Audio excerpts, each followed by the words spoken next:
WhatsApp Billal যে কথাটা বলেছে ভাবতে পারেন কত বড় একটা কথা বলেছে। আমার মুসলিম হিসাবে আমার জাতির পিতা ইব্রাহিম আলাইহিস সালাম, আদি পিতা একজন, এই টোটালে দুইজন, আরো হচ্ছে আমার জন্মদাতা পিতা। বিল্লাল যে কাজটা করেছে কন্টেন্ট ক্রিয়েটরদের বাপ না।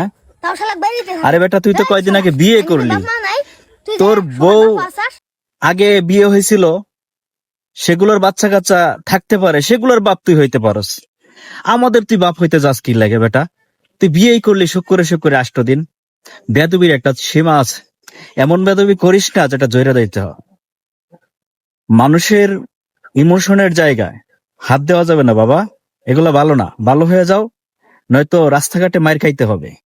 আর যেগুলো হয়েছে যাওরা বলছে না যে ও বাপ, যাদের এ বাপ বিল্লাল, যাদের বাপ দেখবেন এগুলো এসে কমেন্ট বক্সে গালিগালাজ করবে বিশ্রী ভাষায়। কেননা জাউরা পোলাপানদের মুখের ভাষা এর চেয়ে ভালো হবে না। কেন তো ওই যে বিয়ে করার আগেই যদি সন্তান আসে তাই হবে।